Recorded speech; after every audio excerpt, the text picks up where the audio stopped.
Star javelin thrower Neeraj Chopra ने Tokyo Olympic में अद्भुत प्रदर्शन करते हुए इतिहास रच दिया है। नमस्कार, आप देख रहे हैं जनता टीवी। मैं हूं आपके साथ पूजा मोहन पांडे। जी हां, फाइनल मुकाबले में चोपड़ा ने दूसरे प्रयास में 87.58 मीटर का बेस्ट थ्रो करके स्वर्ण पदक अपने नाम कर लिया।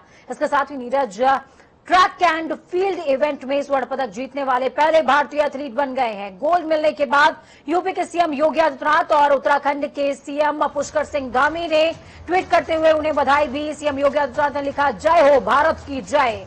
तो वहीं बहुत बढ़िया, नीरज चोपड़ा टोक्यो ओलंपिक में पुरुषों के जैवलिन थ्रो में गोल्ड हासिल करने के लिए आपको हार्दिक बधाई। आप भारत के पहले track and field Olympic gold medalist हैं। भारत को आप पर बहुत गर्व है। आप सभी के उज्जवल भविष्य के लिए बेहद शुभकामनाएं। तो ये तस्वीरें, ऐतिहासिक क्षण भी आपकी टीवी स्क्रीन पर आप देख पा रहे हैं। नीरज चोपड़ा ने जिस समय ये भाला फेंका, और ये भाला असल में जीत का भाला था, गोल्ड का भाला था, जिसने पूरे देश को रोमांचित किया।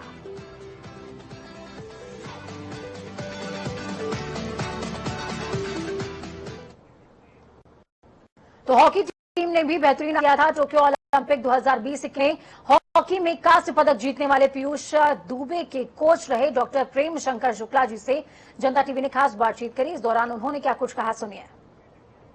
टोक्यो ओलंपिक 2020 के खेल में भारतीय हॉकी टीम के कोच रहे पीयूष दुबे, जिन्होंने अभी भारत को 41 साल बाद कांस्य पदक दिलाया है। आज उनके गुरु हमारे साथ बातचीत करने के लिए डॉक्टर प्रेम शंकर शुक्ला जी मौजूद हैं। आप उनसे जानेंगे कि हॉकी को लेकर किस तरीके की रुचि रही, और आपने हॉकी पकड़ाई तो किस तरीके से उन्होंने उसको आगे, जो पीयूष दुबे थे वो आगे ले गए। हमारे साथ बातचीत करने के लिए डॉक्टर प्रेम शंकर शुक्ला जी मौजूद हैं। सर, बहुत बहुत स्वागत है आपके जनता टीवी में। धन्यवाद सर, आपने हॉकी पकड़ाई पीयूष दुबे को, आपके शिष्य रहे, तो क्या कुछ इनका रोल रहा? देखिए, झूसी, प्रयागराज में झूसी मोहल्ला है, वहाँ के आवास विकास कॉलोनी में हम रहते थे। वहीं पीयूष दुबे भी रहता था। हमारे घर के पास में एक छोटा प्लॉट पड़ा था, हॉकी खुला हुआ। तो मैंने सोचा क्यों ना यहाँ के बच्चों को हॉकी सिखाया जाए। तो मैं 12 हॉकी 12 बॉल लेके गया और मैंने 12 बच्चे एक ही साइज के चुने। उसमें एक बच्चा पीयूष दुबे भी था। मैंने उनको हॉकी दी, हॉकी बॉल दी। मैंने कहा चलो बच्चों उनको हॉकी सिखाते हैं। तो हमारा वहाँ से पीयूष दुबे का हॉकी का सफर वहाँ से शुरू हुआ। हम लगातार उसको ट्रेनिंग देते रहे, कोचिंग देते रहे। बहुत मेहनती लड़का था, बहुत सिंसियर था, लगातार वो तरक्की करता रहा। हमारी फिर वहाँ टीम बनी, बहुत बढ़िया। 12 बच्चों से लेकर फिर 30 हो गए, 40 हो गए। हमारी टीम ने फिर जिले में जीतना शुरू किया। वहाँ भी हमारे बच्चों को सिलेक्शन मिलने लगा। वो जिले से स्टेट से, फिर स्टेट के बाहर भी जाने लगे खेलने। तो पीयूष दुबे लगातार तरक्की करता रहा, लगातार मेहनत करता रहा। फिर वो जब यूनिवर्सिटी इलाहाबाद यूनिवर्सिटी में एडमिशन लिया पढ़ने के लिए, तो वहाँ पे मैं यूनिवर्सिटी में भी मैं ऑनरेडी हॉकी कोच था। तो वहाँ भी उसका मेरे सिलेक्शन में रहा वो। तो लगातार मेहनत होती रही। और पीयूष दुबे फिर NIS करने पटियाला गया, हॉकी कोचिंग का डिप्लोमा करने पटियाला गया। वहाँ से पटियाला से ट्रेनिंग करके आया। फिर उसका सिलेक्शन हो गया साई में एज ए हॉकी कोच। जब उसका साई में as a hockey coach selection हो गया, तो वो मेरे पास आया, बोले सर मेरी पोस्टिंग कहाँ कराएंगे आप? मैंने कहा मैं तुम्हारी पोस्टिंग कराता हूँ सोनीपत, जो एक अच्छा सेंटर है साई का, एस्ट्रोटर्फ है। और वहाँ पे एक कोच है, सीनियर कोच हैं गौतम साहब, वो मेरे मित्र हैं। तो वो तुम्हें फर्दर आगे बढ़ने के लिए तुम्हें सारे गुण बताएंगे। तो वहाँ चला गया, वहाँ से हॉकी लगातार करा। फिर उसमें साई ने उसका सिलेक्शन कर दिया मैनचेस्टर इंग्लैंड के लिए, जहाँ पे वो स्पेशलाइज्ड कोचिंग के लिए उसको वहाँ भेजा गया। उसमें उसने बहुत अच्छा किया, बहुत नाम किया। और जब वो वहाँ से लौट के आया, तो भारत में हॉकी इंडिया ने, भारत सरकार ने, स्पोर्ट्स अथॉरिटी ऑफ इंडिया ने उसको हॉकी कैंप, जो इंडिया का सीनियर कैंप लगा था बेंगलुरु में, उसको वहाँ भेज दिया इंडिया कैंप के साथ। सर, अभी जो है पीयूष दुबे टोक्यो में है, तो हमने देखा कि आप उनसे बातचीत कर रहे थे, तो देश भर से आपके पास कॉल्स आ रहे होंगे, उनके फैंस होंगे, या फिर उनके जो और जो शिष्य है वो आपको कॉल्स कर रहे होंगे कि सर आपकी बदौलत जो है पीयूष दुबे आज टोक्यो में कांस्य पदक जीतो। तो किस तरीके की खुशी महसूस हो रही है? और उनके पिताजी आपसे चर्चा भी किए होंगे पीयूष दुबे, तो किस तरीके से जो है आपने किया इस पर? देखिए, सिर्फ मुझे ही नहीं, पूरा हिंदुस्तान आज खुशी मना रहा है। ये हिंदुस्तान के चाहे जितने भी लोग हों, गरीब अमीर जितना भी, सबने हॉकी मैच देखे और सबको अत्यंत खुशी है और सबको पूर्ण विश्वास है अब हमारी हॉकी जिंदा हो गई दोबारा। और अब हम हॉकी में पीछे जाने वाले नहीं है, निरंतर हम आगे बढ़ेंगे और आने वाले जितने बड़े बड़े टूर्नामेंट हैं, वर्ल्ड कप वगैरह, सब हम जीतेंगे। सर अभी अभी हमने देखा जब आप बातचीत कर रहे थे, आपके जो बच्चे लोग बातचीत कर रहे थे, तो में बात कही कि प्रधानमंत्री जी ने उनको बधाई दी, राष्ट्रपति जी ने बधाई दी, लेकिन यूपी सरकार के योगी जो मंत्री हैं, मुख्यमंत्री हैं, उन्होंने अभी तक उनको बधाई नहीं दी। तो क्या कहना चाहेंगे इस पर? नहीं, योगी जी उनको अवश्य बधाई देंगे। हम लोग तो प्लान बना रहे हैं कि हम लोग जब पीयूष दुबे यहाँ आएगा, चित्रकूट आएगा, तो हम लोग जाएंगे स्वयं योगी से मिलने।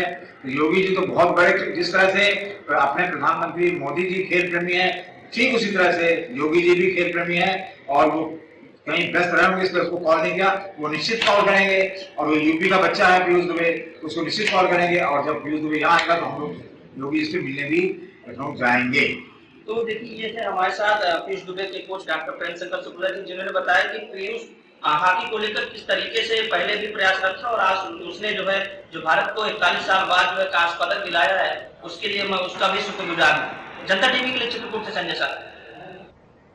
तो वहीं विधान मंडल के दोनों सदनों की बैठकें 17 अगस्त से शुरू होकर के 24 अगस्त तक चलने वाली हैं। इस बीच 20 अगस्त को बजट पेश होने वाला है। विधानसभा अध्यक्ष ने इस संबंध में अधिसूचना जारी कर दी है। 18 अगस्त को औपचारिक कार्य अध्यादेश और विधेयक पेश होंगे, जबकि 19 अगस्त गुरुवार को मुहर्रम का अवकाश रहने वाला है। 20 अगस्त को अनुपूरक बजट पेश किया जाएगा, जबकि 21 और 22 अगस्त को शनिवार और रविवार को होने वाले अवकाश रहेंगे। 23 अगस्त को विधायी कार्य होने वाले हैं और आखिरी दिन 24 अगस्त को बजट पर चर्चा के बाद बजट पास किया जाएगा।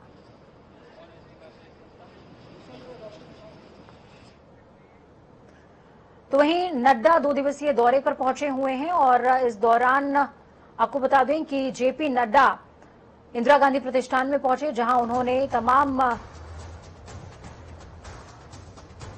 जो ब्लॉक प्रमुख और जिला पंचायत अध्यक्ष थे उनको शुभकामनाएं दी हैं, जीत का मंत्र देते नजर आए। उन्होंने कहा कि जनता की जरूरत के हिसाब से आपको काम करने की जरूरत है और नरेंद्र मोदी की ओर से जो किए गए काम हैं उनको ग्राउंड जीरो तक पहुंचाइए। साथ में आपको बता दें कि दूसरे चरण की बैठक बीजेपी मुख्यालय में हुई थी, जिसमें तमाम जो सांसद हैं और मंत्री वो मौजूद रहे, जिसमें रीता बहुगुणा जोशी का नाम विशेष तौर पर सामने आ रहा है, क्योंकि पिछले दिनों रीता बहुगुणा जोशी नाराज नजर आ रही थी।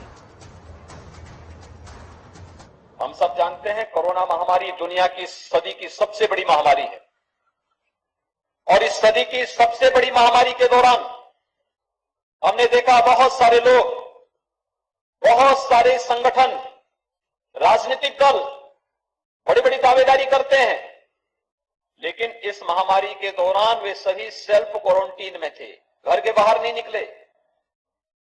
टाटा शेयर के उनके नेता, उनके अध्यक्ष तक अपने अपने घरों में कैद हो गए। सबने स्वघोषित रूप से अपने को क्वारंटीन कर लिया था, यानी क्वारंटीन का मतलब उन्होंने ये बाहर प्रचार करा दिया था। उनके घर के दरवाजे बंद हो गए थे, गेट के दरवाजे बंद हो गए थे और उन्होंने बाहर ये मैसेज दे दिया था कि इनको तो कोरोना हो गया है, अब ये बाहर कहीं निकलेंगे नहीं, किसी से मिलेंगे नहीं। और एक स्थिति ऐसी थी, जनता को उनके हाल पर और सरकार के भरोसे छोड़ दिया। बात करते हैं उत्तर प्रदेश की, तो फिर चाहे शिवालिक हो, फिर चाहे वो गैंजेटिक प्लेन्स हो, फिर चाहे वो विंध्याचल के हिल्स हो, इन सभी जगहों को अगर हम देखें तो उत्तर प्रदेश का प्रतिनिधित्व या उत्तर प्रदेश की माटी उससे जुड़ी हुई दिखती है। ऐसी धरती पर आने का किसी को सौभाग्य मिले, ये उसके लिए सौभाग्य की बात है। और इसलिए मैं पुनः सभी लोगों को नमन करता हुआ आप सबका अभिनंदन करता हूं कि आप सब लोग इस कार्यक्रम में आए। हमसे जब कई लोग बोलते हैं चुनाव जीतने के बाद मैंने ये किया, मैंने ये किया, मैंने ये किया, मैं सबको एक बात बोलता हूं, देखो याद रखना, आपको जनता ने चुन के भेजा है, आप जनता के नेता नहीं हैं, आप जनता के विश्वास के कस्टोडियन हैं। उसको विश्वास को संभाल के रखना ये आपकी जिम्मेवारी है, इसको हमको समझना चाहिए। आज फलाने का राज है, फलाने का राज है मतलब फलाने जात का राज है। आज फलाने का है तो फलाने की जात का राज है। समाज का राज, देश का राज कभी था ही नहीं। आज सबका राज, सबका साथ, सबका विकास लेकर के चले हैं तो योगी जी की सरकार चली है, इस बात को भी हमको समझना चाहिए। अभी हम one nation one district one product की बात कर रहे हैं। अमेजॉन के साथ, फ्लिपकार्ट के साथ समझौता हुआ है, एमओयू हुआ है। मैं इस समय भारतीय जनता पार्टी मुख्यालय पर हूं और जेपी नड्डा लगातार उत्तर प्रदेश के सभी सांसदों, राज्यसभा और लोकसभा के सांसदों से मुलाकात कर रहे हैं। साफ तौर पर इस बात की फीडबैक ली जा रही है कि उत्तर प्रदेश सरकार की योजनाओं को लेकर उत्तर प्रदेश की जनता क्या सोचती है। इसके बाद उत्तर प्रदेश के सभी मंत्रियों से मुलाकात करेंगे, विभागवार व्याख्या की जाएगी, विभागवार समीक्षा की जाएगी। और साफ तौर पर जेपी नड्डा का दौरा इसलिए अहम है क्योंकि अब विधानसभा चुनाव में कुछ महीने बाकी हैं और कहीं ना कहीं उत्तर प्रदेश में सभी सियासी दल अपनी अपनी रणनीति तैयार करने में लगे हैं। भारतीय जनता पार्टी भी 2022 के लिए विधानसभा चुनाव 2022 को लेकर सरगर्मियां तेज हो गई हैं। अपने 2 दिवसीय दौरे के दौरान जेपी नड्डा रविवार को ताजनगरी आगरा भी पहुंचेंगे। ब्रज क्षेत्र में भाजपा के लिए बहुत अहम इसको माना जा रहा है। आपको बता दें कि बीजेपी अध्यक्ष ताजनगरी आगरा से एक बड़ी लकीर खींचने की कोशिश में है। तो वहीं आगरा आगमन को लेकर के आज दिन भर आगरा प्रशासन और संगठन के पदाधिकारी तैयारियों में जुटे नजर आए। बसपा के राष्ट्रीय महासचिव सतीश मिश्रा ने मुरादाबाद में एक कार्यक्रम के दौरान भाजपा पर बड़ा हमला बोला। उन्होंने अयोध्या में बनने वाले श्री राम मंदिर के शिलान्यास पर ही सवाल खड़े कर दिए। उन्होंने कहा कि कोई भूमि पूजन नहीं हुआ है, केवल ईंट पूजन हुआ है। केवल लोगों को धोखे में रखा गया और वो ईंट कहां चली गई कोई नहीं जानता। वहीं उन्होंने आगे का कुछ कहा, सुनिए। नियत ही नहीं है मंदिर बनाने की, खाली धर्म के नाम पे वोट लेने की नियत है। मंदिर बना देंगे तो मुद्दा कहां है? अब मंदिर बना देंगे तो वोट कैसे मांगे आपसे? सर्वोच्च न्यायालय ने निर्णय दे दिया, उनका मुद्दा खत्म हो गया। जिस नाम से वोट मांगते थे वो खत्म हो गया, इनका असलियत भी सामने आ गई। आप फिर भारी बनते थे कि हम जमीन, अगर आपकी सरकार यहां भी थी, दिल्ली में थी, क्यों नहीं कानून बना दिया? किसानों के ऊपर कानून थोप सकते हो और धक्का मुक्की में कानून पास करा सकते हैं, इसका कानून। तो इस दौरान आपको कुछ तस्वीरें नजर आ रही होंगी जिसमें कुछ ब्राह्मण शंख बजा रहे हैं। आपको बता दें बसपा ने हाल ही में पिछले चुनावों के दौरान एक नारा दिया था, ब्राह्मण शंख बजाएगा और हाथी चलता जाएगा। उसकी याद आ गई होगी। खबरों में आगे बढ़ते हैं और आपको बताएं कि आगामी विधानसभा चुनावों के मद्देनजर प्रदेश में जोड़ तोड़ की सियासत भी शुरू हो गई। इस कड़ी में बीएसपी और कांग्रेस से हजारों लोग सपा में शामिल हो गए। तो वहीं भोजपुरी एक्टर काजल निषाद ने भी सपा पार्टी को ज्वाइन किया है। इससे पहले ही काजल निषाद गोरखपुर से कांग्रेस के प्रत्याशी रही हैं और इस मौके पर पूर्व सांसद राजपाल सैनी ने कहा कि मैं अखिलेश जी से प्रभावित होकर सपा में शामिल हो रहा हूं। उत्तर प्रदेश में 2022 विधानसभा चुनाव की तैयारी शुरू हो चुकी है। उत्तर प्रदेश में दूसरे नंबर की पार्टी समाजवादी पार्टी में लगातार कांग्रेस और बीएसपी के नेता शामिल हो रहे हैं। आज भोजपुरी की फिल्म स्टार काजल निषाद ने हजारों कार्यकर्ताओं के साथ ज्वाइन किया है। कैप्टन अमन के साथ अनूप सिंह, जनता टीवी, लखनऊ। 7 अगस्त से कोरोना गाइडलाइन के पालन और नियमों के साथ यात्री अब फिर से तेजस एक्सप्रेस पर सफर कर सकेंगे। कोरोना महामारी के कारण इस ट्रेन पर 4 अप्रैल से रोक लगी हुई थी। तेजस को अहमदाबाद से मुंबई और लखनऊ से नई दिल्ली रूट पर शुरू किया गया है, जो कि सप्ताह में 4 दिन तक पटरी पर रहेगी। ट्रेन में पहले की तरह ही खाने का भी प्रयोजन किया गया है। इस ट्रेन में काफी विशेषताएं हैं जो कि यात्रियों को बेहद पसंद आती है। साथ ही तेजस अपने यात्रियों को 25 लाख तक का रेल यात्रा बीमा भी प्रदान करता है। भाजपा अध्यक्ष ओम प्रकाश राजभर ने वाराणसी पहुंच करके बीजेपी पर जमकर निशाना साधा। राजभर ने बीजेपी पर आरोप लगाते हुए कहा कि बीजेपी झूठ बोलने वाली पार्टी है। इस दौरान उन्होंने केशव प्रसाद मौर्य पर भी निशाना साधा है। दुनिया में अगर झूठ बोलने वाली पार्टी कोई है तो उसका नाम भारतीय जनता पार्टी है और झूठ बोलने की ट्रेनिंग उनका नागपुर में सिखाया जाता है। तो उस वहीं से निकले हुए हमारे भैया केशव मौर्य जी हैं। इनसे एक सवाल पूछिए कि पूरे देश में कुपोषण में उत्तर प्रदेश 1 नंबर क्यों आया? आप भी तो डिप्टी सीएम हो, आपकी जिम्मेदारी है। महंगाई में 1 नंबर क्यों आया? बेरोजगारी में क्यों 1 नंबर? भ्रष्टाचार में 1 नंबर क्यों? मुजफ्फरनगर में शासन के दिशा निर्देशानुसार संपूर्ण समाधान दिवस आयोजित किया गया, जिसमें शहरी क्षेत्र में नगरीय क्षेत्र के पीड़ितों की जन समस्याएं सुनी गई। एडीएम राजस्व वित्त आलोक कुमार ने बताया कि नागरिकों की समस्याएं सुनी जा रही हैं और उनका पूरी तरीके से निवारण भी किया जा रहा है। तो वहीं उन्होंने कहा कि संपूर्ण समाधान दिवस में पुलिस अधिकारी और सभी विभागों के अधिकारी भी मौजूद हैं। संपूर्ण समाधान दिवस का आयोजन किया जा रहा है और इसमें सभी विभागों के अधिकारी उपस्थित हैं। यहाँ पर मौके पर रेवेन्यू के, पुलिस डिपार्टमेंट के और भी जो सप्लाई है, ब्लॉक से संबंधित सभी अधिकारी यहाँ उपस्थित हैं। और जन शिकायतों की सुनवाई की जा रही है। तत्परता से सबको निस्तारित करने का निर्देश दिया गया है। लगभग 20 शिकायतों के आसपास आ गई है, जिसमें 2 का निस्तारण कराया जा चुका है और शेष के लिए जल्दी करा दिया जाएगा। राष्ट्रीय हथकरघा दिवस के मौके पर हथकरघा बुनकरों को सम्मानित किया गया। इस मौके पर मंत्री सिद्धार्थनाथ सिंह और अपर मुख्य सचिव नवनीत सहगल, उदय भान सिंह भी मौजूद रहे। बुनकरों को सम्मानित करने के बाद सिद्धार्थनाथ सिंह ने कहा कि हमारे देश को सोने की चिड़िया ऐसे ही नहीं कहा जाता। हमारा देश पहले भी आत्मनिर्भर था और आज हाथों का हुनर मशीनों के पेट में जाने लगा है। देश के प्रधानमंत्री ने आत्मनिर्भरता का ये जो शंखनाद किया है, जो सपना देखा, हम लोग धीरे धीरे अपनी कला की तरफ वापस हो रहे हैं। राष्ट्रीय हथकरघा दिवस मनाया जाए, नेशनल हैंडलूम डे, और उसी के आज आयोजन था। हमारे पूरे प्रदेश से लोग आए थे, बुनकर समाज से आए थे। लगभग 45 लाख बुनकर हैं उत्तर प्रदेश के हम लोग का सम्मान किया गया। और इनको हम लोग कैसे एक क्लस्टर डेवलपमेंट के माध्यम से उनको हम और आधुनिक सुविधा कैसे दे सकते हैं, उसके बारे में जिक्र करा। क्योंकि हमारे मुख्यमंत्री जी ने, योगी आदित्यनाथ जी ने क्लस्टर डेवलपमेंट के साथ साथ एक जनपद एक उत्पाद की भी स्कीम लेकर आए हैं। चारधाम के तीर्थ पुरोहित तो कई दिनों से धरने पर बैठे हुए हैं, तो वहीं देवस्थानम बोर्ड भंग करने की दिशा में कोई कार्रवाई न होता देख केदारनाथ धाम के 11 तीर्थ पुरोहितों ने बीजेपी को प्राथमिक सदस्यता से इस्तीफा दे दिया। बीजेपी प्रदेश अध्यक्ष को पत्र लिखते हुए 11 सदस्यों ने अपना इस्तीफा सौंपा है। साथ ही केदारनाथ धाम में देवस्थानम बोर्ड के विरोध में अपना आंदोलन लगातार जारी रखने की बात भी कही है।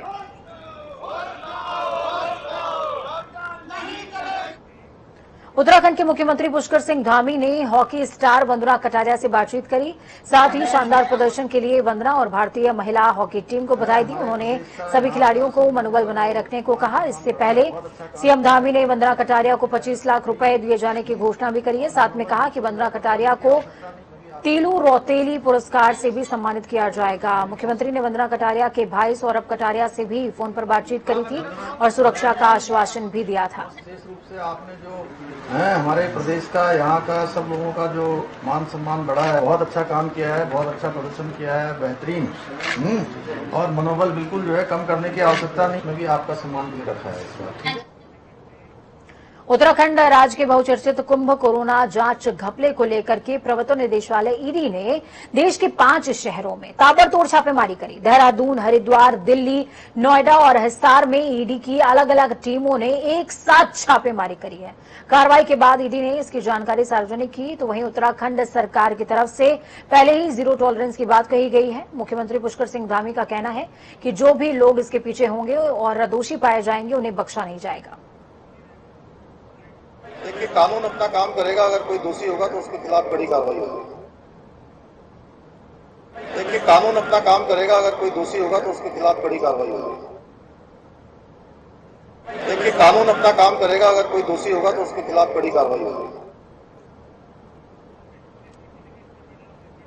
उत्तराखंड में भू कानून की मांग एक बड़े आंदोलन की भूमिका लेने लगी है। उत्तराखंड के युवाओं ने सरकार से एक मजबूत भू कानून की मांग को लेकर राजधानी देहरादून के गांधी पार्क में प्रदर्शन किया। साथ ही सरकार से मांग करी है कि जल्द ही इस पर निर्णय लिया जाए। प्रदर्शन कर रहे युवाओं की मांग है कि प्रदेश में भू कानून लागू किया जाए, लेकिन सरकार इस पर कोई निर्णय नहीं ले पा रही है। साथ ही प्रदर्शनकारियों ने चेतावनी दी है कि आगामी मानसून सत्र में सरकार अगर भू कानून को लेकर निर्णय नहीं लेती तो फिर युवा और व्यापक का आंदोलन चलाने को मजबूर हो जाएंगे।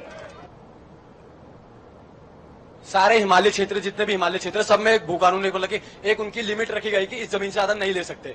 तो एक उत्तराखंड एक ऐसा क्षेत्र स्टेट है जहां ये कोई मांग नहीं है कि कोई अगर बाहर से आता है तो इतना एरिया ले सकता है। जो 2018 तक था वो संशोधन किया गया, वो बिना कमेटी के किया गया। तो अब जैसे भू कानून की बारी आती है तो जो हमारे माननीय मुख्यमंत्री जी है धामी जी, वो बोलते कि कमेटी बिठाई जाएगी। पर जिस टाइम 2018 में संशोधन किया गया, उस टाइम जब कमेटी नहीं बिठाई गई तो इस टाइम की कमेटी बिठाई जा रही है। देखिए, भू कानून उत्तराखंड के लिए बहुत इंपॉर्टेंट है, क्योंकि कहीं ना कहीं हमारा कल्चर गायब हो रहा है आजकल। बाहर के लोग यहाँ आ रहे हैं, जमीनें ले रहे हैं, अपने होटल वगैरह खोल रहे हैं, अपना बिजनेस खोल रहे हैं। अगर आप जाएंगे ये माल देवता साइड, तो वहाँ आपको पता चलेगा कि बहुत कम जो उत्तराखंडी है उनकी जमीन है, वहाँ मोस्टली यहाँ पे बाहर वालों की जमीन है। तो हम यही चाहते हैं कि भू कानून आए और हमारी जमीनें, हमारा कल्चर वगैरह बचा रहे उत्तराखंड का। तो वहीं काठगोदाम रानीबाग पुल भले ही वाहनों की आवाजाही के लिए खोल दिया गया हो, लेकिन ये पुल अब सियासत का पुल बन चुका है। जी हां, बीजेपी के पूर्व प्रदेश महामंत्री गजराज बिष्ट ने कहा कि रानीबाग पुल के क्षतिग्रस्त होने की जांच होनी चाहिए और जो भी लापरवाह अधिकारी या ठेकेदार हों उनके खिलाफ कड़ी कार्रवाई भी की जाए। गजराज बिष्ट ने कहा कि पहले इस साल सीएम से मिलकर रानीबाग में नए पुल के लिए 7 करोड़ रुपए स्वीकृत कराए थे, लेकिन नया पुल नहीं बना और पुराने पुल का ही एक हिस्सा क्षतिग्रस्त हो गया है। अब जिनको पता ही नहीं है कि ये पैसा राम सिंह कला विधायक है, राम सिंह कला सरकार से ही पैसा लाएगा। मैं प्रदेश सरकार से पैसा, प्रदेश सरकार ने पैसा दिया है, केंद्र सरकार ने पैसा दिया है और मैं भी सरकार से ही पैसा लाऊंगा और सरकार से पैसा ला करके पुल का काम चल रहा है, प्रगति पे चल रहा है। पहाड़ों पर हो रही लगातार बारिश से गंगा का जलस्तर बढ़ता जा रहा है। गंगा नदी के उफान पर आने से उसकी सहायक नदी वरुणा भी अब किनारों को छोड़कर आबादी वाले क्षेत्रों में दाखिल होने लगी है, जिस वजह से नदी किनारे वाले रहने वाले लोगों को पलायन करना पड़ रहा है। बीते एक हफ्ते से लगातार गंगा के जलस्तर में बढ़ोतरी है। केंद्रीय जल आयोग के ताजा आंकड़ों के मुताबिक वाराणसी में गंगा का चेतावनी बिंदु 70.26 मीटर है और गंगा का जलस्तर अभी 69.3 मीटर तक पहुंच चुका है। स्थानीय लोगों का साफ तौर पर कहना है कि कल से लगातार करीबन 5 से 6 फीट पानी बढ़ रहा है, जिसकी वजह से लोग घरों को छोड़कर पलायन करने को मजबूर हैं।